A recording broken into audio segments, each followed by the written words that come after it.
Good evening. I call this meeting of the Pinellas County School Board, October 22nd, 2024, to order. We will begin with an invocation led by Reverend Keturah Pittman of Greater Mount Zion AME Church in St. Petersburg, followed by the Pledge of Allegiance led by Vice Chair Carol Cook, and the national anthem performed by soloist Ava Wagner from Palm Harbor University High School. Please stand and remain standing until the completion of the national anthem. Reverend Keturah Pittman, good evening. Good evening, and thank you.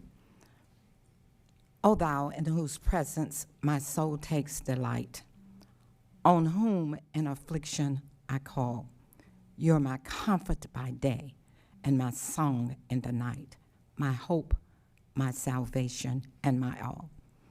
Heavenly Father, we come this afternoon in a spirit of humility, thanking you, God, that we have been able to weather the storms. We know it was only you, God, who brought us safely through. We've seen devastation as we go throughout our county, even within our schools. But I'm sure the masses can say, like I, there go I, but by God's grace. We thank you, God, for those members who are looking over our students day in and day out, seeing for them that they become the students that you have ordained them to be. As I look around and see 100% success, it's what we are all looking for throughout our county, from Tarpon Springs to St. Petersburg. Every student, every culture, and always success that comes from the magnificent teachers that we have, administrators and all, and that we all might be able to say thank you for what you have done, what you continue to do. We shout hallelujah. Amen. To the flag of the United States of America and to the republic for which it stands, one nation, under God, indivisible, with liberty and justice for all.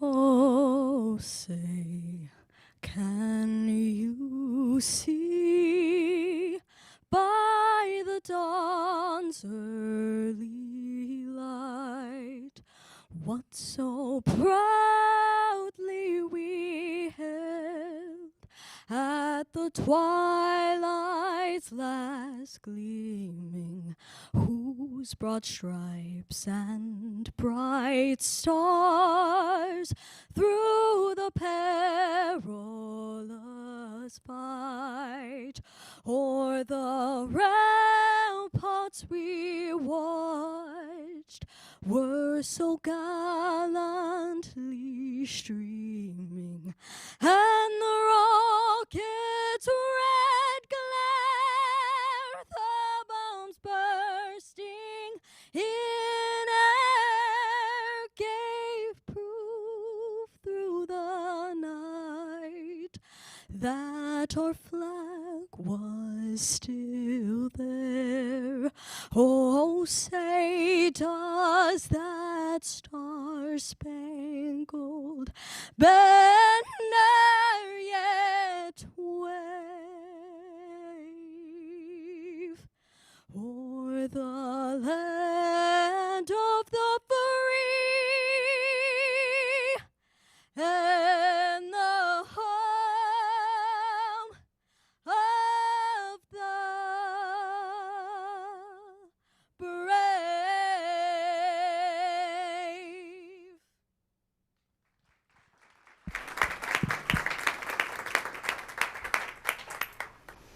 Ava, that was just beautiful. Thank you so much. We will now share a video of how students at Fairmont Park Elementary have chosen to support their community who is in need. Let's take a look. So today our students came back and we had 2 hurricanes recently. Our 5,000 Role Models and Girlfriends Club decided last minute that, hey, we have a lot of resources here at the school. We're going to give back today. So our student services surveyed all our students during the day. We determined there's a large need for food in the community still, many of our families without power. So here we are. We distributed 500 hot dogs this afternoon to our students both in the bus and the car circle. So we're giving hot dogs and chips to the community that needs help. I love helping people. And these 2 clubs in particular, their mission is to give back to this community. And so this was spurred by them today. We had no input from administration or teachers. The kids came to us and said, hey guys, we need to give back to our fellow students today. We're hearing a lot of things in the classroom. They really, I think, appreciated the fact that we have so much here to give and we're going to give back to the community. So they love it, they gave back, and they had a great time doing it. It's just wonderful. There are so many efforts going on, school by school and community by community, and it's thank you to everyone who is participating, and certainly thank you. It's really wonderful to see students personally, actively participating as well. It's beautiful. Introduction of professional and community organization representatives. Isabel Mascarenas, our Public Information Officer. Good evening, Madam Chair, members of the board, Mr. Hendrick, and staff. It is my pleasure to introduce the following representatives of community and professional organizations. From the Pinellas Classroom Teachers Association, Lee Bryant, President. Representing the North Pinellas League of Women Voters, Jean Reynolds. From the Pinellas Arts for a Complete Education Coalition, Sue Castleman. Members of the media in attendance, from the Tampa Bay Times, Jeff Solachek. Today, we have a presentation from the Student Rights and Responsibility Committee. Please welcome Giselle Uveguera and Corbin Webb from Palm Harbor University High School and their principal, Teresa Patterson. Good evening. It's good to see you. Good evening.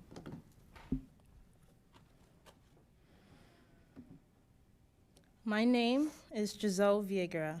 I'm a senior in the Medical Magnet program studying biomedical science at Palm Harbor University High School, the home of the Canes.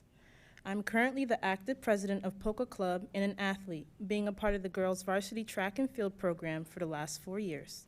Madam Chair, and members of the Pinellas County School Board, Superintendent Hendrick, and staff, thank you for all that you do to lead and support schools in our district. And my name is Corbin Webb. I am a senior in the university program at PHUHS. I'm a programmer of the robotics teams, vice founder of our drone club, as well as in leadership of Future Business Leaders of America. We appreciate all of the support the board and district leadership provides to elevate the student experience for all students in our district. Palm Harbor University High School is a high-performing, nationally recognized school that has developed a curriculum to meet the needs of a diverse student population. It offers an innovative university program coupled with 2 dynamic district application programs, the International Baccalaureate Program and the Center for Wellness and Medical Professions. The school focuses on preparing students for the future while maintaining a safe learning environment that promotes the highest student achievement. PHU is nationally recognized for students' achievements. Evidence of this is, class of 2024 had 99.7% graduation rates. 31 National Merit semifinalists were honored by College Board from the PHUHS classes of 2022 to 24. Internationally recognized robotics program, consistent national qualifiers in Future Business Leaders of America, Health Occupation Sciences Association in speech and debates. Our regional champion, Mu Alpha Theta chapter, hosted over 450 elementary and secondary school students for their annual Mighty Moo competition this spring, promoting access to accelerated math in our community. And the Center for Wellness and Medical Profession and the Career Academy of Business Administration are both designated as academies of distinction with distinguished honors.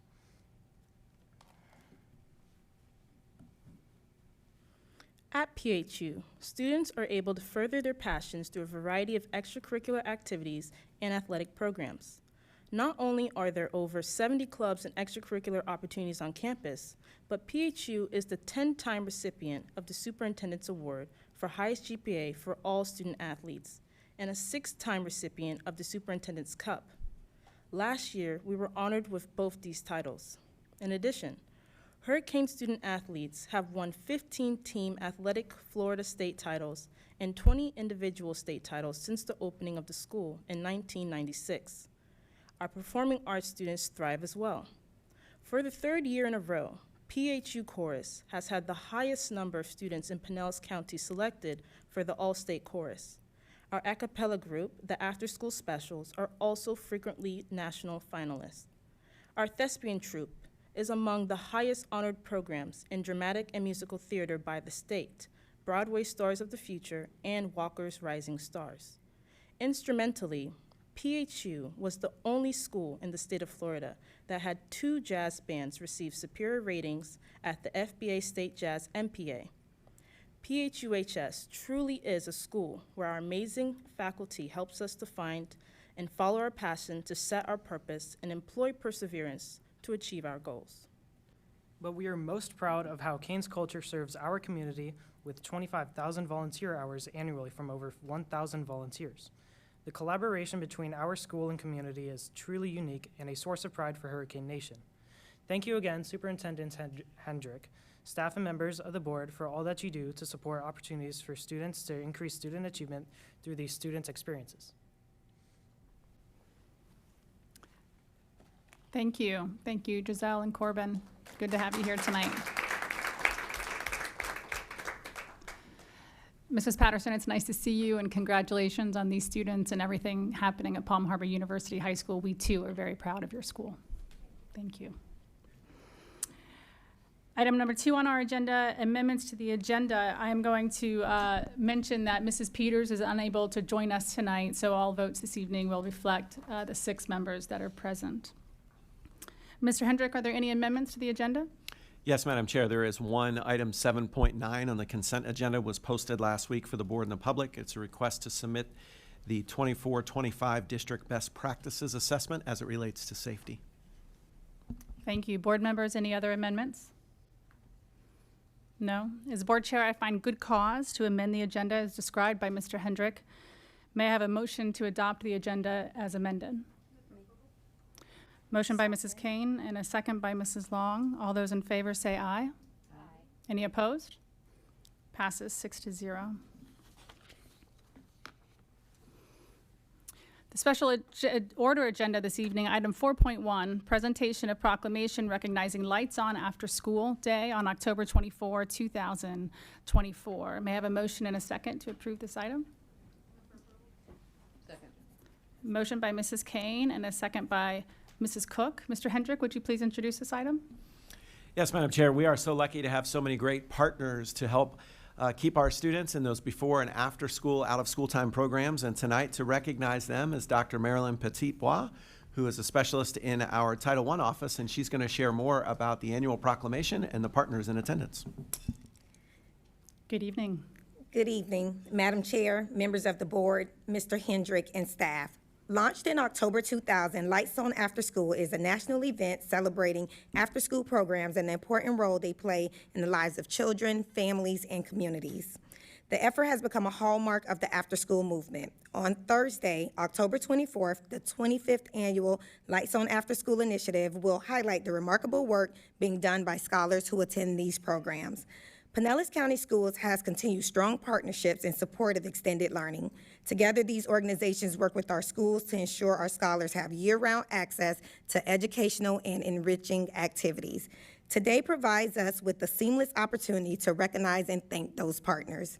Present with us today are Karen Boges, representing the Juvenile Welfare Board, Judy Patrick, representing the Art Club, Julie Gowdy, representing YMCA St. Petersburg, and Beth Gettig, representing YMCA Suncoast. Thank you for your continued support of Pinellas County Schools. Thank you so much. Mrs. Kane, would you please read the proclamation? Absolutely.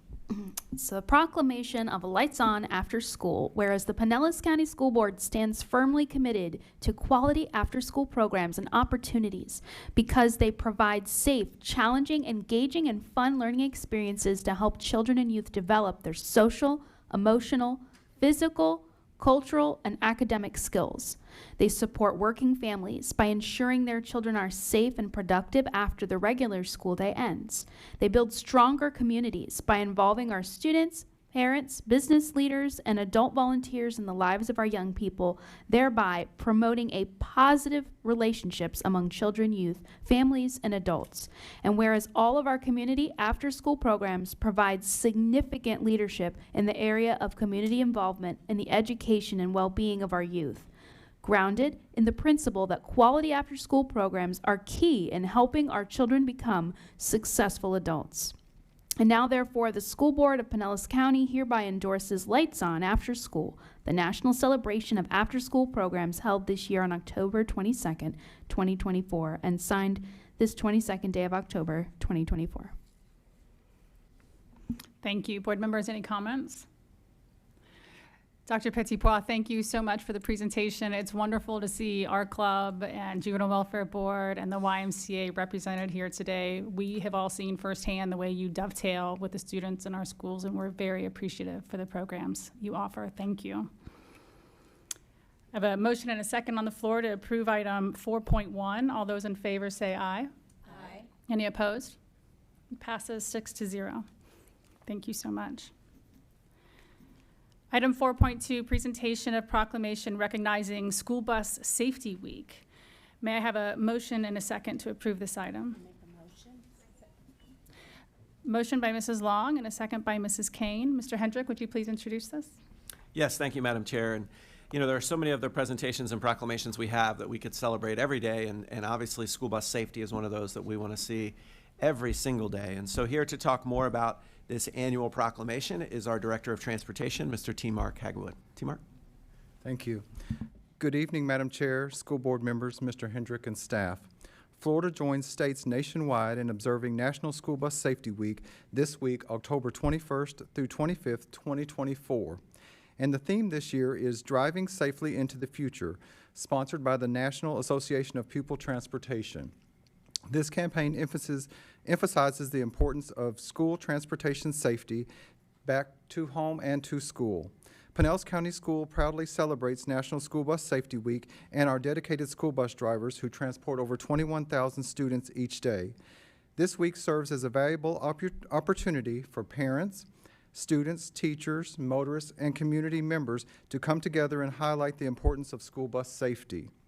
Designated with safety in mind, featuring flashing lights, large mirrors, stop arms, and the iconic yellow school bus color, school buses are recognized as the safest way for students to travel to and from school.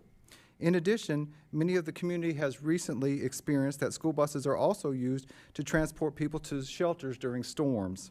Please join me in celebrating our school bus drivers in Pinellas County and across the United States during this important week.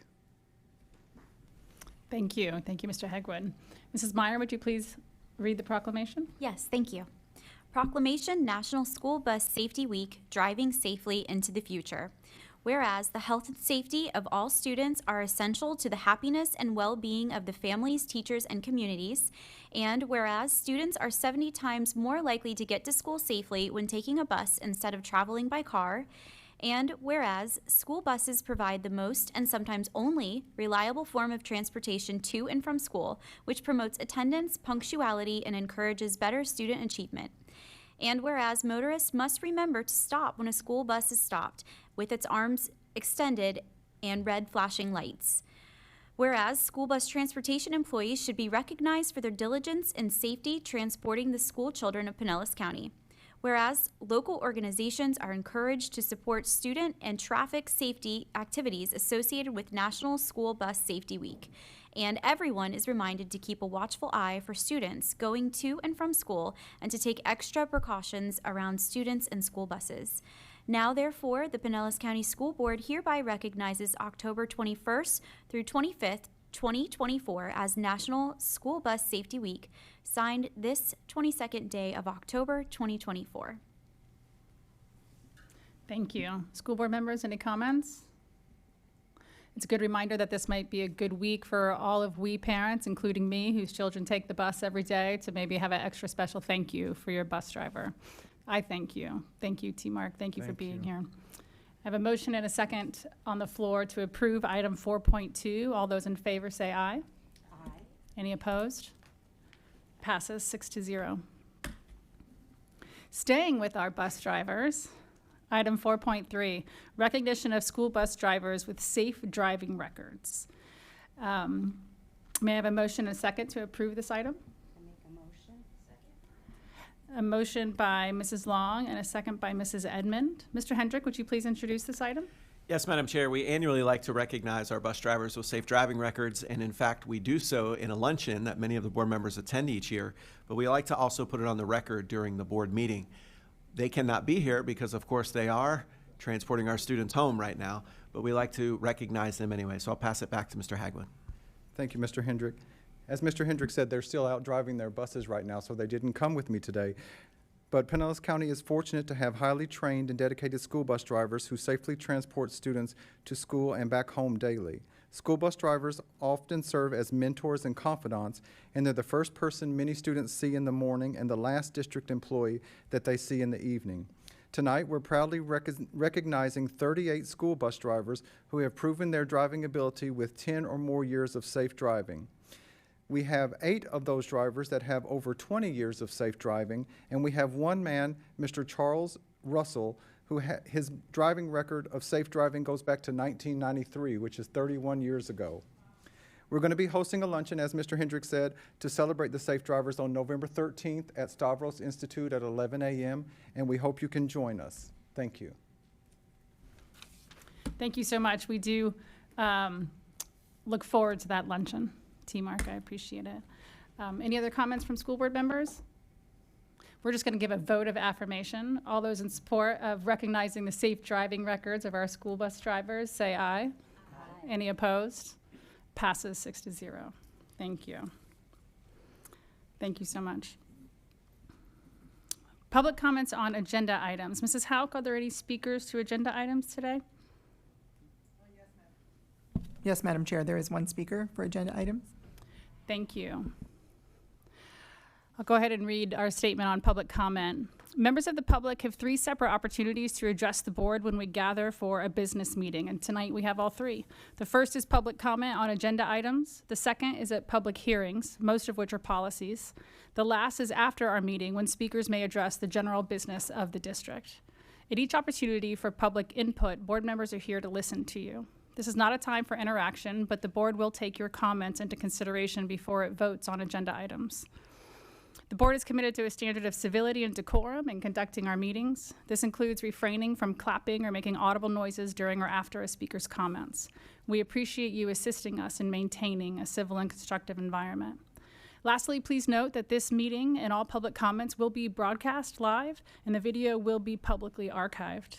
Members of the public may always communicate with the board through our email address, board@pcsb.org, or by calling the board office at 588-6300. Thank you. Please go ahead, Mrs. Hauk. Thank you, Madam Chair. Our speaker is Mark Clutho. He is speaking to items 7.3 and 7.4. Good evening. Mark Clutho, Largo. 7.4, your strategic priority. Fiscal and operational responsibility. You never get that right. Never, ever. 7.3, the total cost, $47,925,000. Another boondoggle. Yeah. And what will that building bring? More Helenes, more Miltons. It's called cause and effect. Cause and effect. We have headlines like this. Even as the climate risks rise, short-term thinking prevails. That's what's happening with a building like that.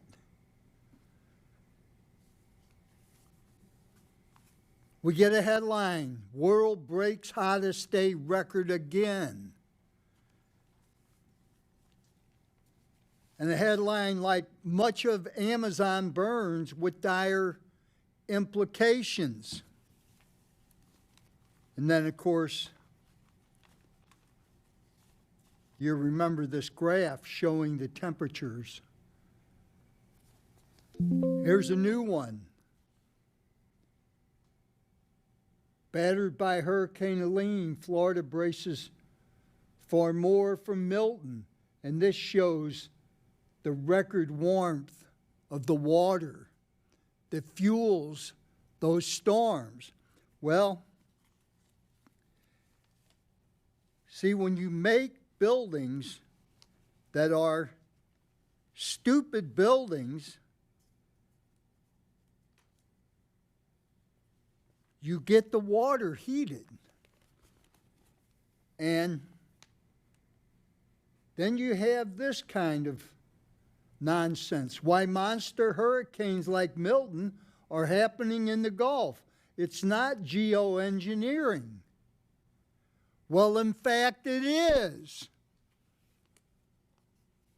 When you make those stupid buildings that belch the carbon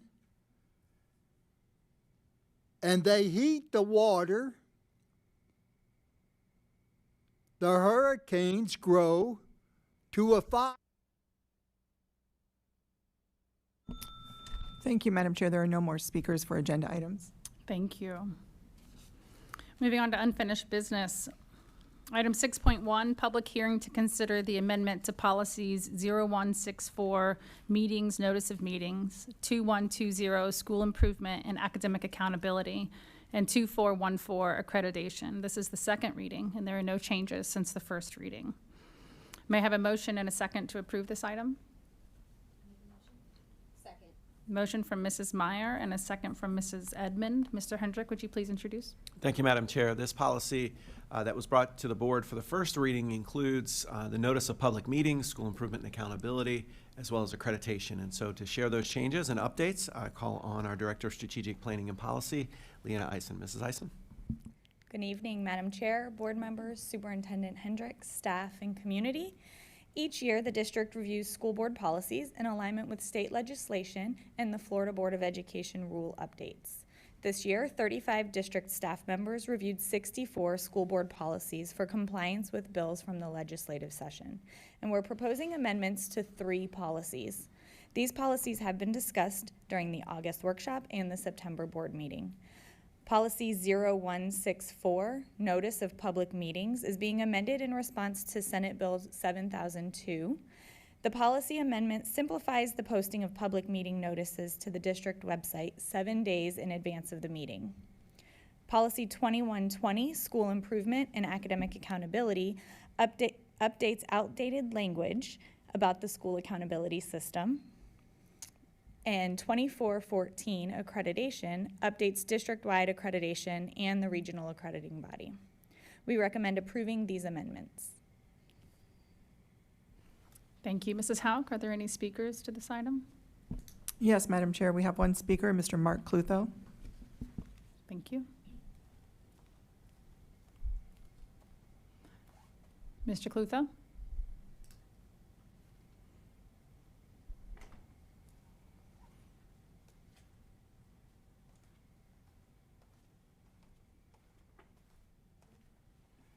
Mark Clutho, Largo.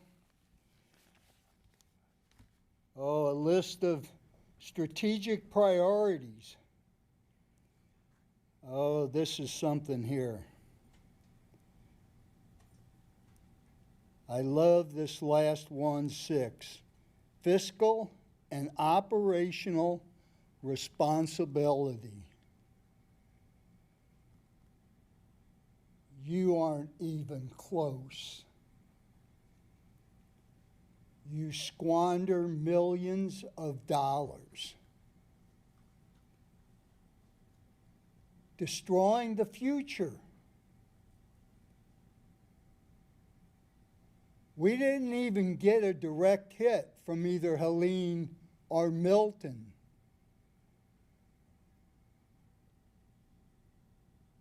And what will the situation be when it is a direct hit? Fiscally and operationally sound? Yeah, I saw that Largo High School, jam-packed. Jam-packed.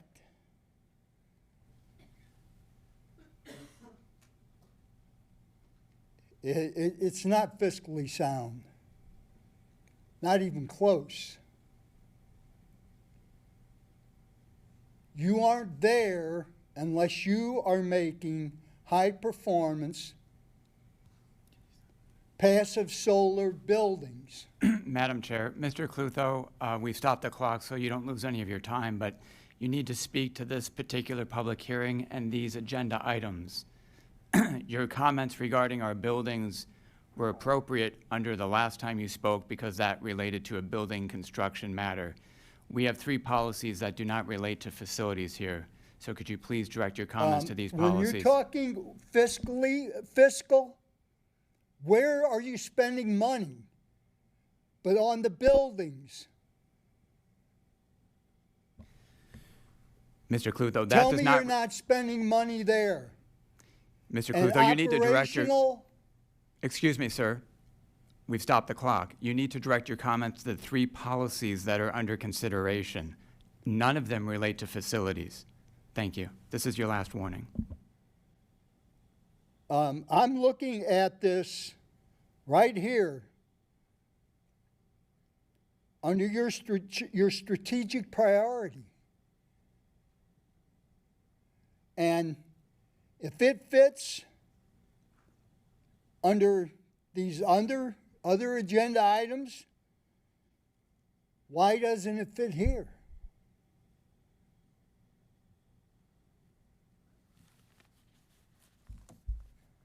You're full of it. I'm talking to the lawyer. Madam Chair, there are no more speakers for this item. Thank you. Board members, is there any discussion? No, this is the second reading. We've discussed it in workshop and certainly had the first reading as well. So with that, we have a motion and second on the floor to approve item 6.1. All those in favor say aye. Aye. Any opposed? Passes 6-0. Item 6.2, public hearing to consider the amendment to policies 1140, discipline of administrators, 3140, discipline of instructional staff, 4140, discipline of support staff, and 8405, school safety. This is the second reading. There are no changes since the first reading. May I have a motion and a second to approve this item? Make a motion. Second. Motion by Mrs. Long and a second by Mrs. Cook. Mr. Hendrick, would you please introduce this item? Thank you, Madam Chair. Similar to the last policy, this one has been discussed at workshop, and the main change here is to address employees who knowingly violate school safety law and outline the discipline therein. And so I'll pass it to Mrs. Eisen, our Director of Strategic Planning and Policy, to explain. Mrs. Eisen? The recommended amendments to policies 1140, discipline of administrators, 3140, discipline of instructional staff, 4140, discipline of support staff, and 8405, school safety, aligned to the new legislation in House Bill 1473. Most of the new requirements in House Bill 1473 regarding school safety are procedural and do not require substantive changes to Policy 8405, school safety. Policy 8405 is amended with technical edits regarding the threat management terminology and the district safety specialist position. The new school safety laws require school districts to adopt staff discipline for knowingly violating the school safety requirements. Therefore, the proposed amendments related to HB 1473 are for policies 1140, 3140, and 4140.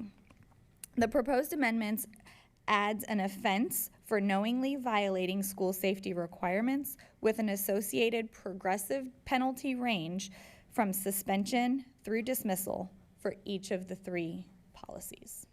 We recommend approving these amendments. Thank you. Mrs. Hauk, are there any speakers to this agenda item? No, Madam Chair. Thank you. Board members, any discussion? We'll take a vote. All those in favor of approving item 6.2, say aye. Aye. Any opposed? Passes 6-0.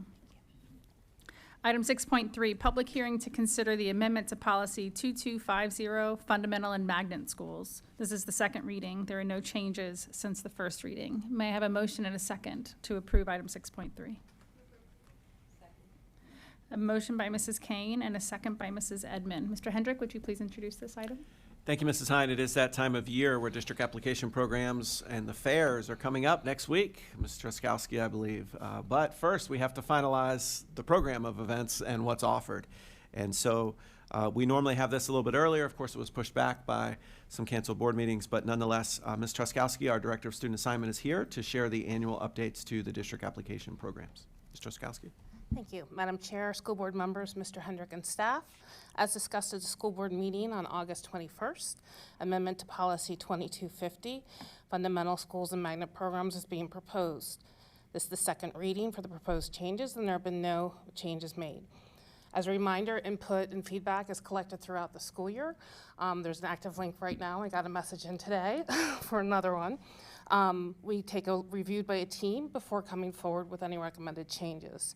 Proposed amendments for the 25-26 school year include the separation of policy and procedures. We have program changes with the expansion of the dual language programs by a grade level at Oak Grove and Bardmore. We also are adding an integrated arts pathway to Gibbs PCCA, Pinellas County's Center for the Arts. We've done a lot of clarification with verbiage, updated charts, and made some technical edits. We also have content changes, including geographical application and transportation areas, waitlist information, invitation deadlines, and the military application priority ranking. For a full account of the changes, please refer to the 25-26 DAP summary of proposed changes and document. Additionally, I do want to inform you that we pushed back the DAP fairs. So we have the first one next Tuesday, the 29th at Tarpon Springs, the following Saturday at Largo High, and then Wednesday, November 6th, the South County Fair will be at Northeast High School. We have updated discovery nights and shadowing information, which can all be found at our website at www.pcsb.org. Thank you for your consideration, and we recommend approving the amendments. Thank you, Mrs. Truskowski. Mrs. Hauk, do we have any speakers to this agenda item? There are no speakers for this item, Madam Chair. Thank you. We have a motion and second on the floor to approve item 6.3. All those in favor say aye. Aye. Any opposed?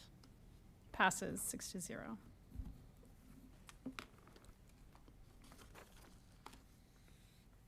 For our consent agenda, as a reminder, we amended this to include item 7.9. May I have a motion and a second to approve the consent agenda as amended? I make a motion. Second. A motion by Mrs. Long and a second by Mrs. Cook. All those in favor say aye. Aye. Any opposed? Passes 6-0.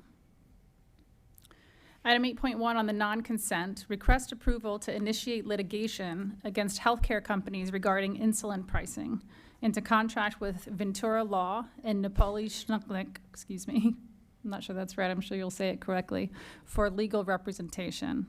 May I have a motion and second to approve item 8.1? So moved. Second. Motion by Mrs. Cook and a second by Mrs. Kane. Mr. Kapersky, would you please introduce this item? Yes, thank you, Madam Chair, board members, Superintendent. What you have on the table in front of you for your consideration is a recommendation to approve joining litigation, very similar to the litigation that you previously approved joining regarding vaping, and then a second one regarding social media companies.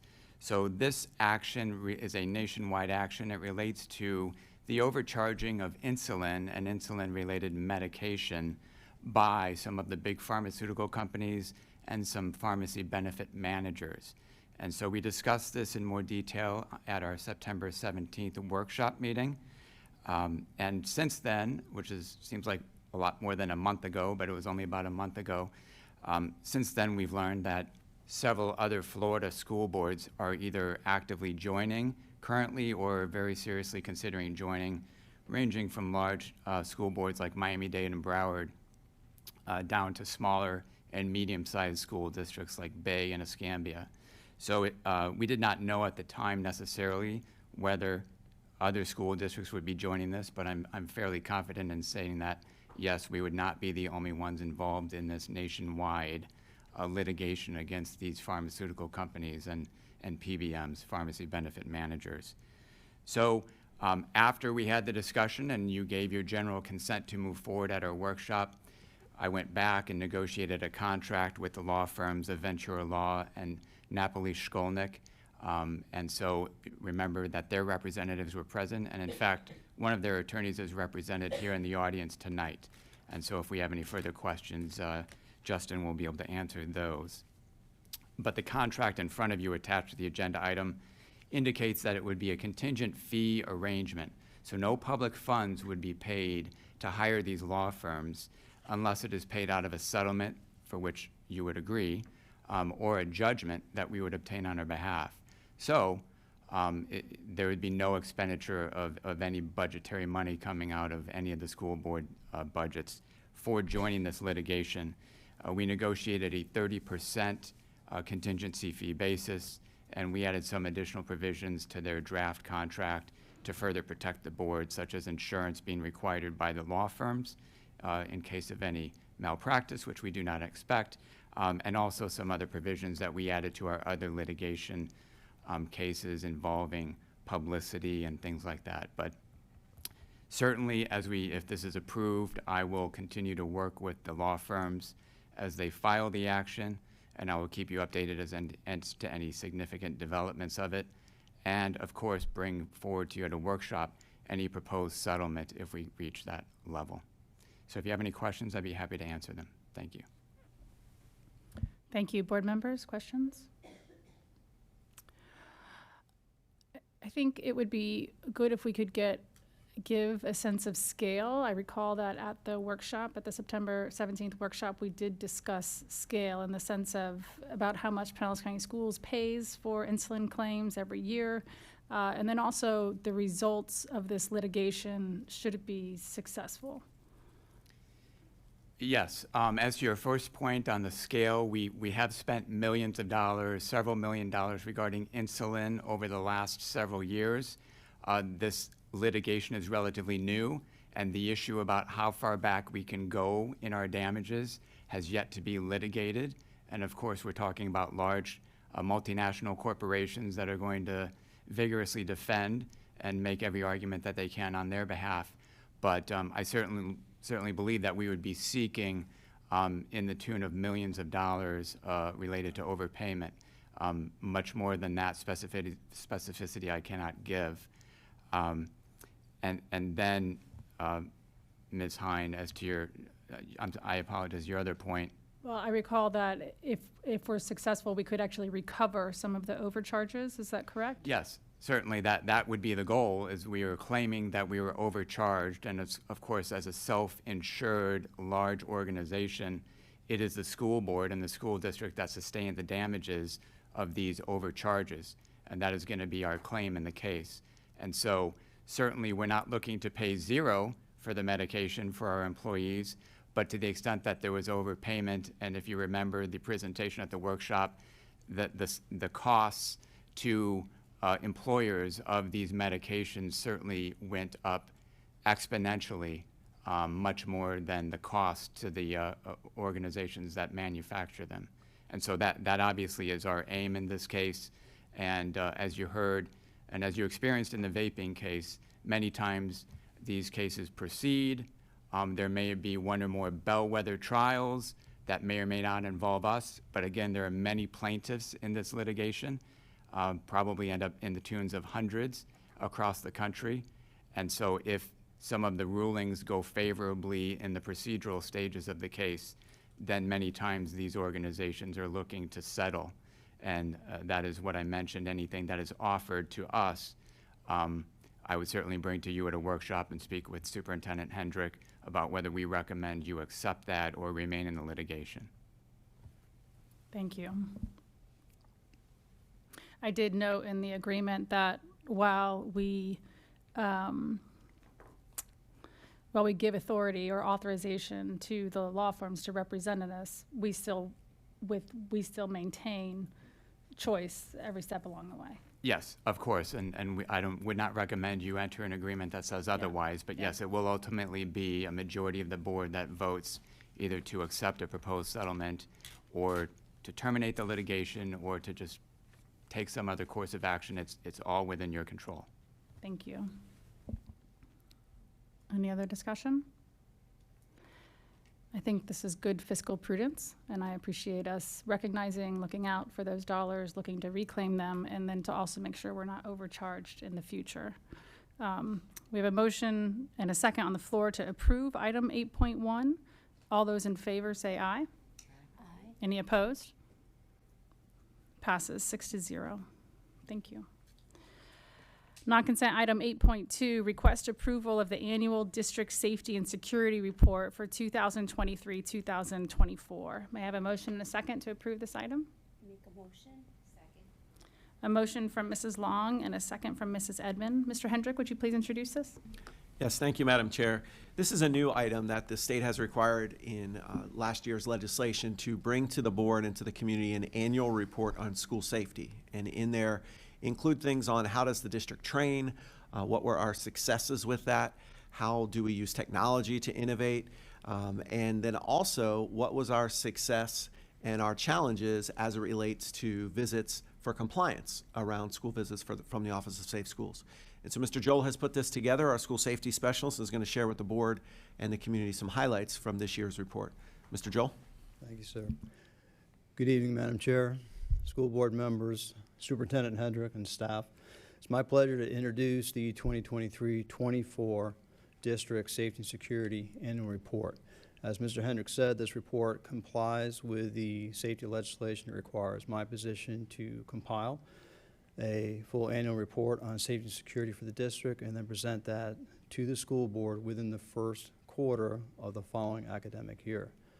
The report is comprehensive as far as the initiatives and efforts that have been put forth, considerable efforts by this district to ensure that we have safe and secure school campuses. With that, I'd like to just highlight a few of the points within that annual report to bring those to your attention. The first one is training. Probably earlier this year, we really embarked on an extensive training protocol. Two parts to the training. One was to reinforce what was already mandated within the current safety legislation. The second part was to address, educate, provide support and resources for our administrators and district staff regarding the revisions in HB 1473 that were enacted earlier this summer. That training included our school administrators and staff.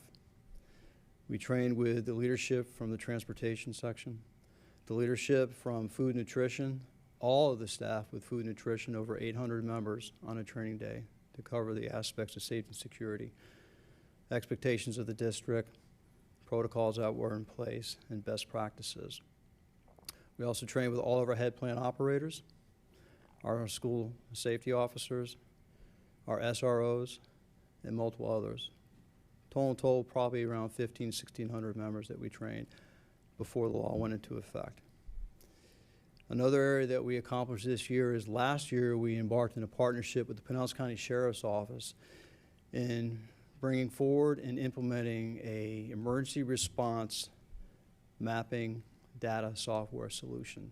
This was in response to HB 301 as a requirement for all school districts to implement. Last week we completed all mapping with our selected vendor for all the schools and sites for the Pinellas County School District.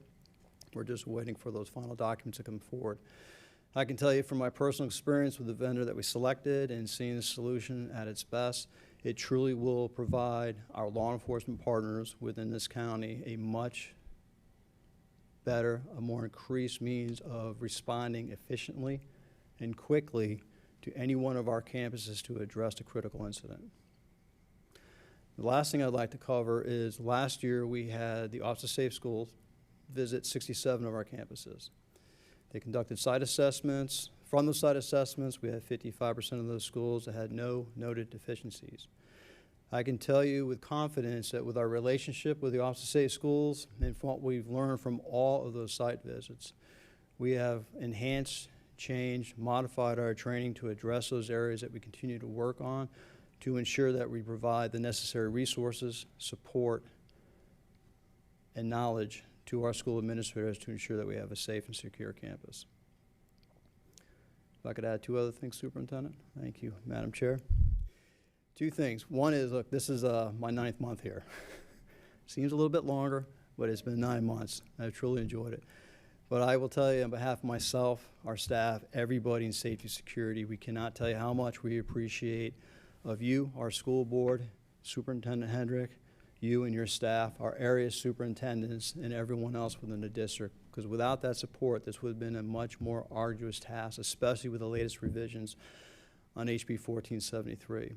And I will leave you with this. Although we continuously strive to increase our safety, our security, our awareness, our diligence, to be vigilant on our school campuses, we also understand there's a balance. We want to ensure that our campuses are still welcome, they're open, and they provide that respectful climate for our students, our staff, our parents, and our communities. And I thank you for your time.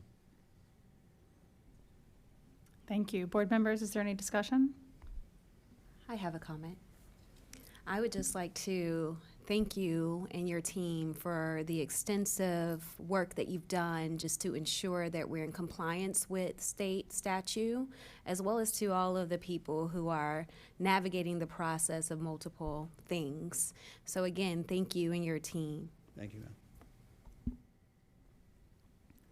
I might just mention, hearing about HB 1473 again. I mean, we know at the beginning of the year that was very difficult as far as the, single entrance, manned entrances, those kinds of things. And I just might ask, how's that going? How are we doing? I know I think we, the hurricanes but just bringing that back up, it really had a serious day-to-day impact on our schools, on students being able to get to the nurse's office, whatever level of school, on the after-school activities, on how do they get to the bathroom if they have to go outside, and do we need more fobs and access points? And so I'm just curious, as a general update, how we're doing with that.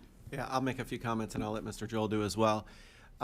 There's no doubt that it's impacted after-school activities, especially in a negative way. Parents can't access the campus, students can't move around, you go from one place to another. And in some ways, for sure, it has increased safety, right? I mean, for all the reasons that the law was implemented. In other ways, though, it also, I don't want to say makes things less safe, but provides opportunities that people can't get to spaces that would be more safe if they needed to, but also just from a logistics standpoint. And so I know the board has advocated in its legislative platform to revisit that law, to just look at some of those common sense measures that would be helpful. And so we'll continue to do that. But for example, it's caused school districts or schools to have to lock certain parking lots at night when there's events, but they can't open them because they don't have staff to staff them, because they can't staff the gate, the next thing. And so people are parking in neighborhoods as opposed to parking on our school campus. So things like that have been a challenge. Does make us safer, but has also been a challenge for the families. Mr. Joel? Yes, sir, and I absolutely agree. I would say one of the greatest challenges that we've seen and some of the stress associated with 1473 is the staffing and the ability to staff appropriately, properly, to ensure that we're compliant with 1473 with the House bill. But most certainly our after-school events, especially the high schools, have seen a significant impact on changing what we've done last year to what we're doing this year as far as securing parking lot entrances into ball fields, entrances into gymnasiums and so forth, for both practices and for games in some areas. There's been a significant amount of frustration on how to overcome that hurdle. They have done well. We have, in my own words, level set somewhat over the past few months, but there are still frustrations. We are in constant communication with our principals, our athletic directors, as far as asking questions of what they can and can't do. And we work with them very closely to, as a matter of fact, doing a lot of site visits to actually see what it is that they're occurring and to help them as best we can. Thank you. Any other discussion from school board members? Okay, thank you. We have a motion on the floor and a second to approve item 8.2. All those in favor say aye. Aye. Any opposed? Passes 6-0. Thank you. New business, items introduced by the superintendent. Thank you, Madam Chair. Earlier today, we had a workshop and we shared with the board our plan to make up lost instructional time from the 9 days of instruction we lost from Hurricanes Helene and Milton. And so we proposed a plan to the board, which after discussing it with the board and seeing general consensus, the board has scheduled a special called board meeting for October 29th to vote on these items so that they can be finalized and communicated out to different stakeholders. But in short, the plan requires students and staff to go to school for full regular school days on January 6th and February 17th, and a full school day, which was going to be a shortened day, on May 29th. We also proposed for high school and middle school students that there not be first semester exams, that those be waived for all students. And part of that is because we want teachers to have an additional 4 days, 5 days to just teach and not spend that week assessing. We also are, with that, modifying how grades are calculated, just using first and second quarter as opposed to also including the exam. We'll bring that to the board at the next meeting and allow for public comment on that proposal as well. I want to thank our Pinellas Education Foundation, who has been raising money to support hurricane relief efforts in our schools with both school supplies and with individuals. Last week, I had the opportunity to attend an event with Foundation President, our CEO, Kim Joel, where I want to thank Governor Ron DeSantis and Education Commissioner Manny Diaz, who presented the Pinellas Education Foundation with $100,000 from the state's Disaster Recovery Fund. 4 other education foundations across the state were also presented these funds at a ceremony at Booker High School in Sarasota. The Education Foundation has used funds already that they've raised to support particularly 3 schools that were directly impacted by Hurricane Helene, but also individual students and teachers across the district at multiple schools. With this new money that they receive, plus over $600,000 that the foundation has already raised, I have a really exciting announcement to make tonight on behalf of the Education Foundation. On Thursday of this week, the Pinellas Education Foundation will announce a major new initiative to provide direct assistance to PCS employees who suffered personal loss in either hurricane. The foundation will put forth an application beginning Thursday and offer financial assistance to employees who suffered damage to their cars, their homes, other personal property, or anything related to their employment. To date, as I mentioned, the foundation has raised over $500,000 to do this initiative, first supporting schools and now, personally, our employees. Employees will receive a communication this Thursday with more details and then may apply directly to the foundation from October 24th through November 6th. This is an unprecedented level of support from our Education Foundation, and I want to proactively thank them on behalf of our employees for their unwavering and unending support, not only of students in classrooms with school supplies, but direct assistance to our employees. On to some more positive non-hurricane things.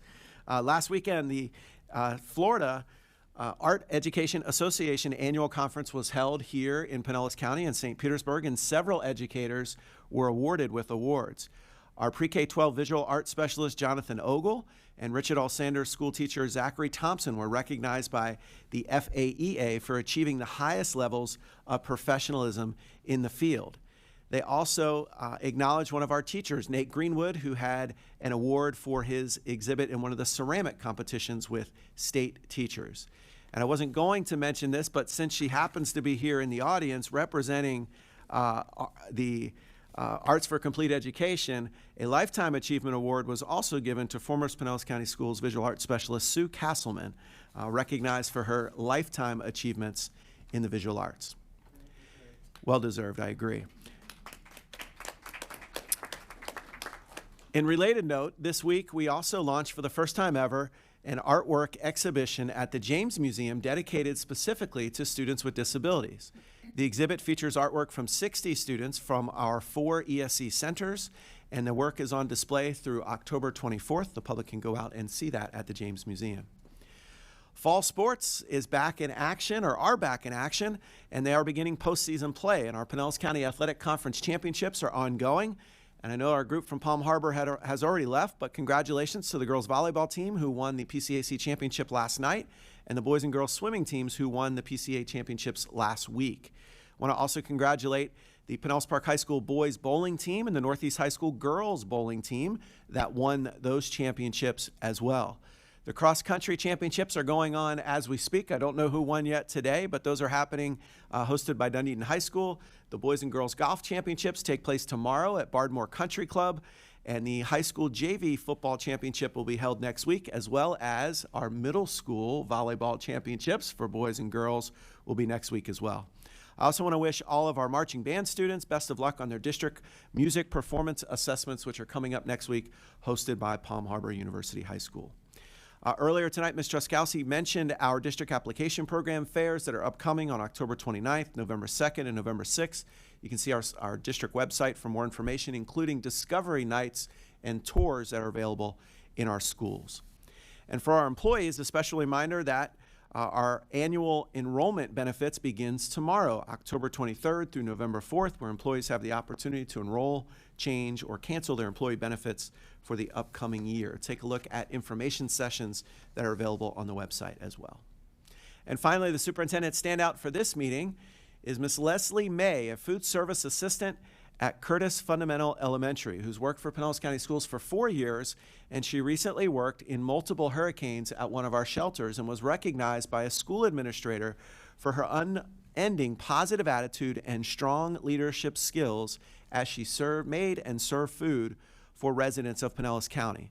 She said, the administrator said that she considered the high needs of the population, including making sure special arrangements were made for wheelchairs and those who had special dietary restrictions. Ms. May went above and beyond, showing leadership and asked great questions and made everybody stay safe and calm as they had a meal in their time of crisis. Thank you, Ms. May, for all you do each and every day, and all of our employees for their work in shelters and with our students. Thank you, Madam Chair. Thank you, Mr. Hendrick. Items introduced by the school board attorney. I have no report this evening. Thank you. Thank you. Items introduced by the board. Mrs. Edmond? Thank you. I would just like to share with the public that today at our workshop, we discussed the names of 3 types of facilities. And there's still an opportunity to provide the board feedback on what you think the names of those facilities should be. You can email the entire board at board@pcsb.org. Thank you.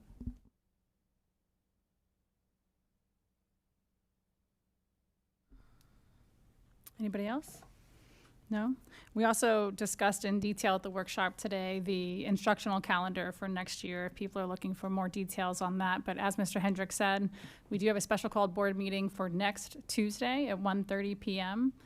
Here in this space to vote on that.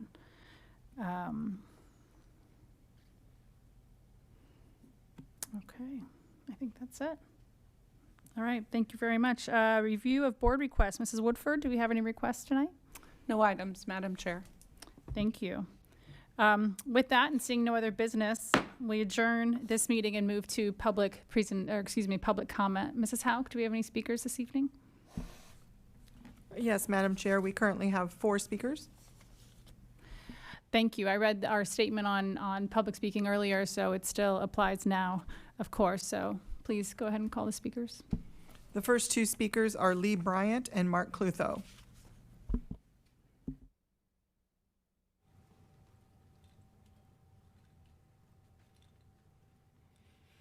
Good evening, Chair Hine and board members, Superintendent Hendrick and staff.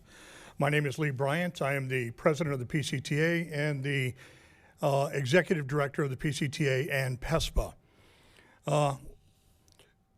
As we are recovering from the hurricane, it has been traumatic, more traumatic for some than others.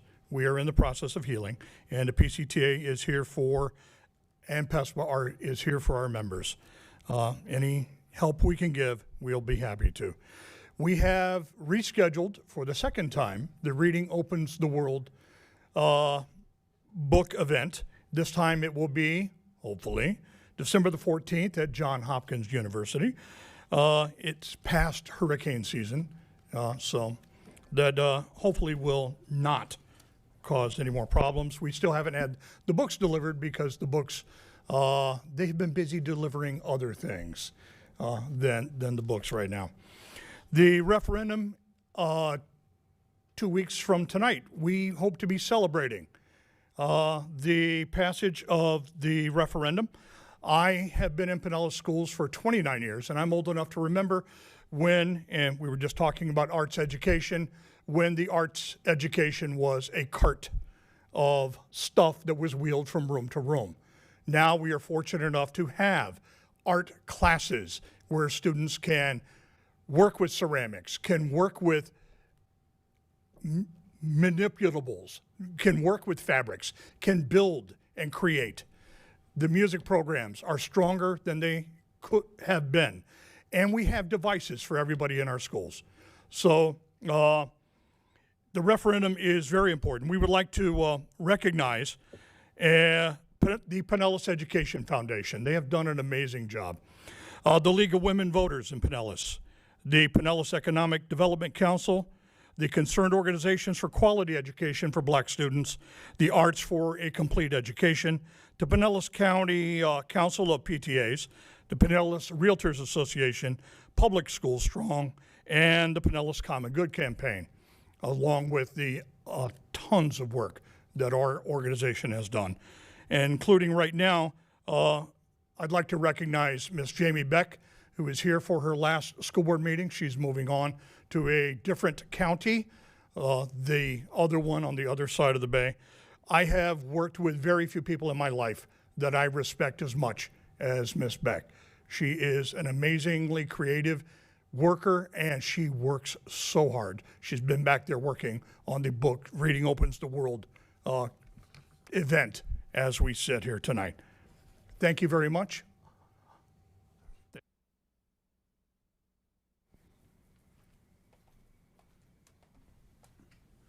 Mark Lutho, Largo.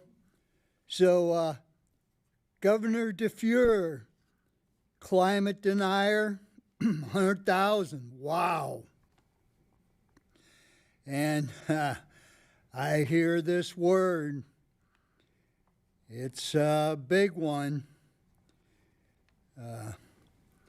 You know, that increase. What was it again? Exponentially. Can you tell me the exponent? You have that exponent? No. You don't have a clue. What a joke. What a joke. Yeah. Gonna have to have a sit down with my attorney. Exponentially.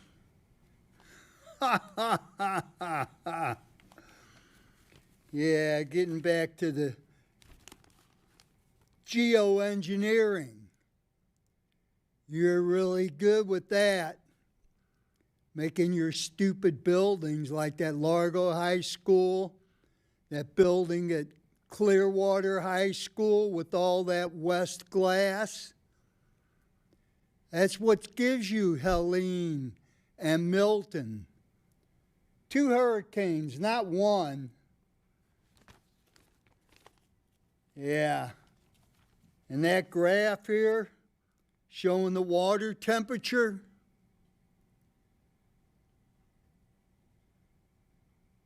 Can you understand it? Do you get the graph? Why that hurricane jumped to a 5?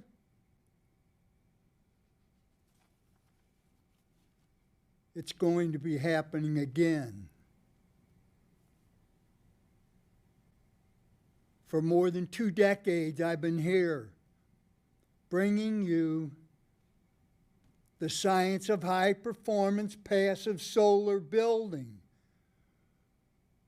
which means if you were to embrace that, you wouldn't be belching the carbon into the atmosphere. And then, what would you be doing? You would really be fiscally and operationally responsible. Thank you.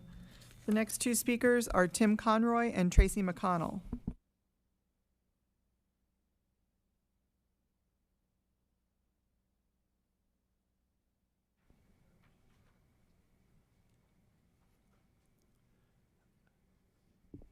Thank you for allowing me to speak. My name is Tim Conroy, and I'm a member of Indivisible North Pinellas, a nonpartisan group that supports public education, social justice, and inclusive democracy. Imagine, we all can imagine this because we're living it. Imagine not having a home, apartment. It's not far from my house, a mile from my house, I see it. Imagine having 25 years of instructional materials destroyed from a flood. All that work you've poured into your career. Imagine expenses beyond your means now. Imagine being forced out of your school as a kid. Imagine navigating insurance, navigating FEMA. Superintendent Hendrick, thank goodness we have the Pinellas Foundation. Today, I think it was Laura Hine, Board Chair Laura Hine, I think I saw something you put out on the website, a call to give to the foundation. And, you know, I put it off because I was busy doing other things. Kept on, life got me. I evacuated, came back. And today I finally did it. I finally got on that website and gave some money. And I'm so proud of this district to do the initiative to have families get direct support. Schools are unique. School systems, they really do build community and family. And we got to help each other at this moment. And I'm really proud to be a resident of the Pinellas County and be a supporter of Pinellas County Schools. Thank you so much.